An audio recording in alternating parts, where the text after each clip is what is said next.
How's it, guys? This is Dayvy FPL and welcome back to another Fantasy Premier League video here on my channel.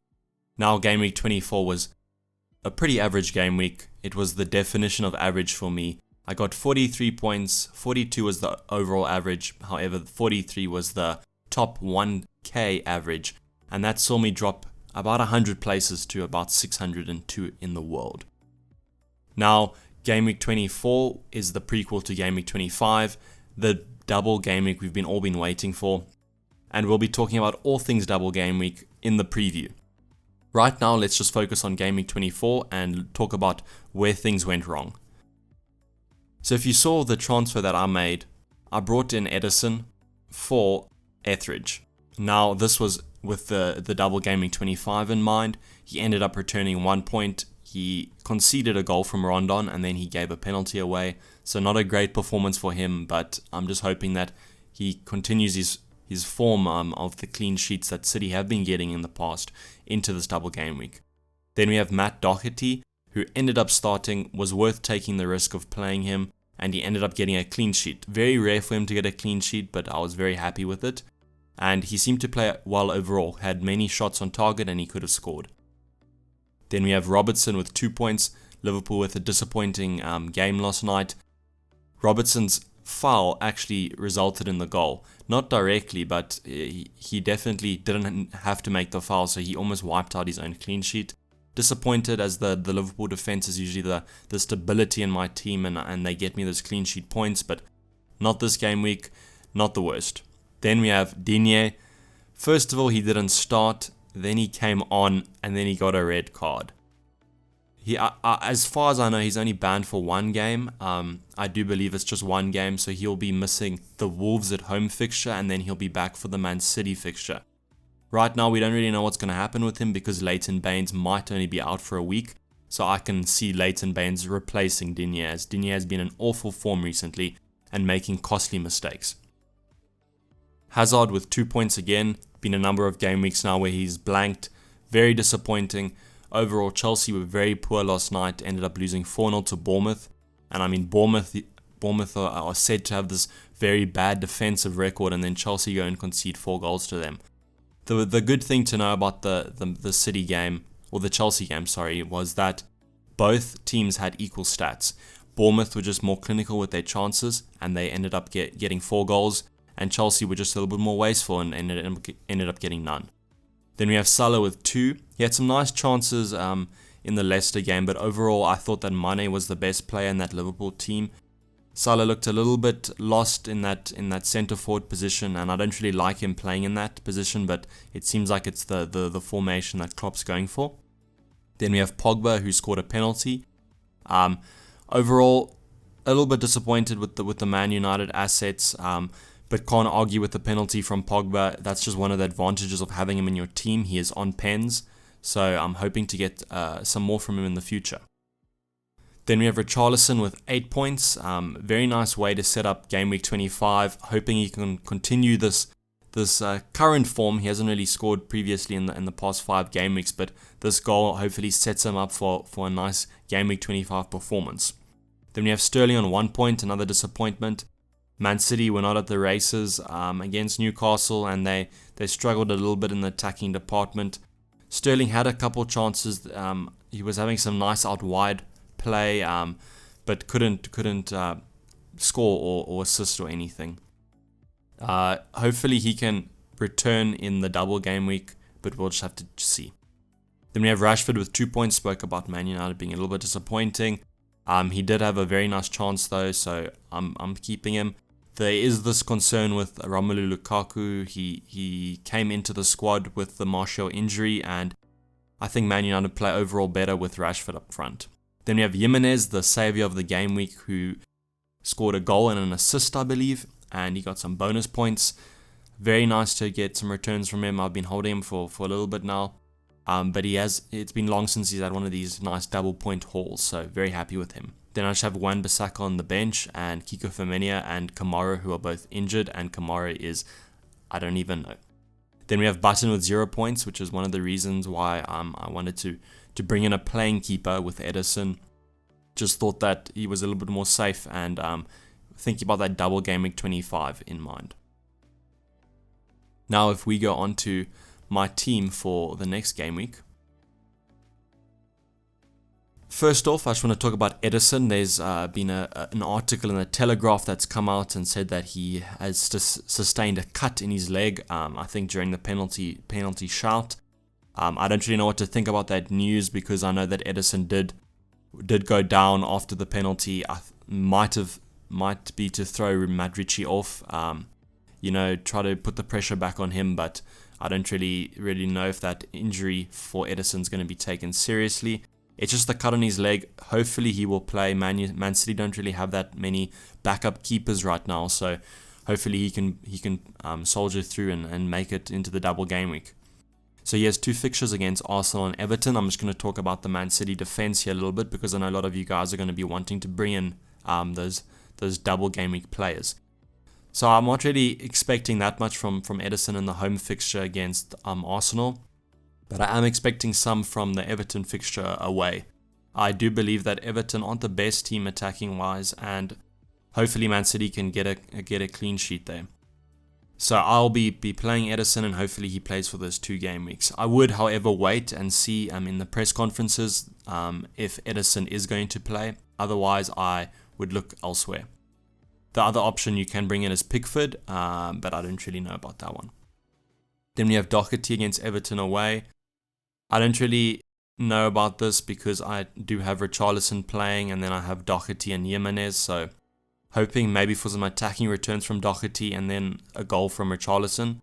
But I'll be playing Doherty. He seems to have won his place back. I don't even know if he'd lost it in the first place, but he did play, so I'm confident in him. And Wolves have some nice fixtures coming up. Then we have Robertson against West Ham. West Ham were quite poor this weekend. Hopefully Liverpool can capitalise on that and continue their form that they had prior to the Leicester fixture. Then we have Wan-Bissaka against Fulham. Crystal Palace didn't play badly. Wilfried Zaha did get sent off, but don't really think that's going to impact them that much. They'll just play another centre forward. Wan-Bissaka against Fulham at home. Nice fixture. Fulham coming off that comeback victory. Hopefully Crystal Palace can nullify that attack. Then we have Hazard versus Huddersfield. I will be holding him for this fixture. I just think Chelsea need to bounce back, and a home fixture against Huddersfield is the perfect time. I could transfer him for Sané, but this is kind of be my game plan for these coming weeks, is that I was going to bank a transfer now. Otherwise, I'm going to be in trouble for getting these players out prior to the game week 27 blank. Hazard will be playing this fixture, and then he'll probably be on his way out of my team though. Then the captaincy right now is on Mo Salah against West Ham. I just think that West Ham are very poor defensively, and hopefully Liverpool can bounce back, and I expect them to. West Ham's always a great fixture for Liverpool. It's almost like the Bournemouth fixture, so hopefully you can get something out of that. Then we have Paul Pogba against Leicester away. Leicester were very positive against Liverpool, showed great defensive work and shape. I just hope that Man United can maybe break down Leicester a bit more. Man United tend to run more at the defense, which is, I think, very valuable in the attacking third. So hopefully Pogba can maybe even get a pen or something. Very happy with his returns lately. Then we have Richarlison, my double game week player from Everton. Just holding him against Wolves and Man City. Hopefully he doesn't bring me 4 points. He very well could. But I got to hold him for this double game week, and then he'll probably be on his way out as well. Then I have Sterling against Arsenal and Everton. And right now the thing with the Man City assets are you just kind of hope that they're going to play both games. Hopefully Sterling can. I know there's a lot of talk about Mahrez being unhappy with the game time, and I do expect Mahrez to play one of these games. So if that's for Sterling or for Sané, we will see. And especially with Mendy coming back, maybe Sané's minutes are a little bit limited, but I'll talk about that a little bit now. Then we have Rashford versus Leicester. As I said, hopefully he can get some returns. And then Jimenez versus Everton. Hopefully he can as well. Then right now, Kiko Femenia seems to have a hamstring injury, but I do have faith that he'll be back in the next couple weeks. He just has to come back for me before the game week 27 blank. Then I'm happy. Then I have Digne, who I will be benching this week. He's banned for the Wolves game, but I'm not really going to play him for the Man City at home game. So he will be on my bench. Not looking to transfer him out just yet. I just want to see if anything else happens with my team, and then I'll make the decision. But I probably will keep him and then just play him for the next fixture. Then Kamara, who is kind of dead wood right now. I know that he was arrested, I think, and then he's off Fulham's team sheet permanently now. So what can we do? And then David Button, he is on the bench now. Matt Ryan came back from the Asian Cup, and Matt Ryan went straight back into the team. So I don't really think we can expect David Button to get any more starts. Then we have these double game week players. Now, I'm a fan of going for it. So if you guys have the transfers and you want to bring in these players, I say go for it. I think you have to take the risk. This is what makes FPL what it is. It makes it the fun experience it is because it's taking these risks and getting the rewards. So we very may well not get the rewards, but I think you just have to go for it. Now the players I think you have to look for in Man City is Sterling and Sané. I do think that Aguero and Jesus will share the time. I think one of them will start against Arsenal, and then Jesus will start against Everton. I think Aguero will personally start against Arsenal.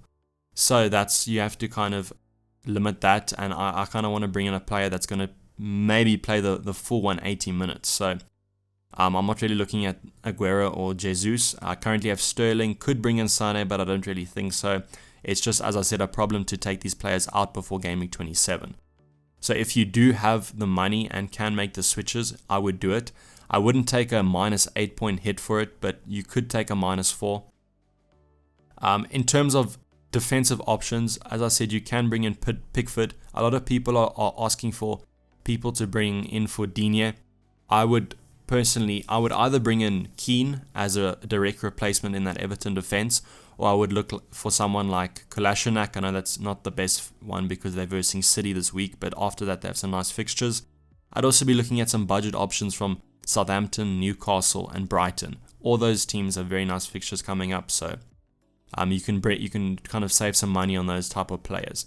But in terms of Digne, I'm going to be keeping him, as I said.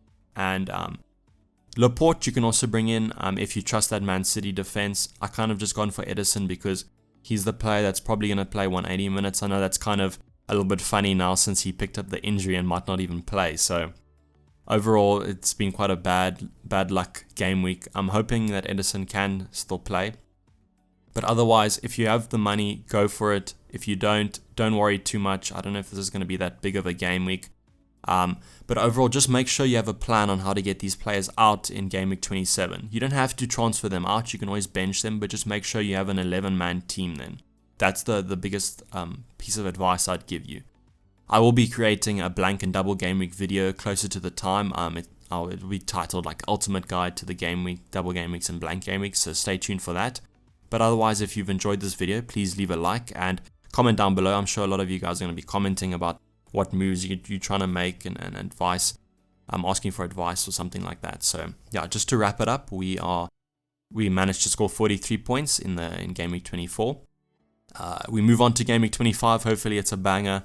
And right now we are sitting at 602nd in the world. So as I said, please follow me on Twitter as well. I've been reaching out to a lot of you guys and having discussions on there. So thanks a lot for that. And otherwise, subscribe if you're looking forward to more FPL content and are liking the channel. Otherwise, this has been Dayvy FPL, and I'm out. Cheers, bye.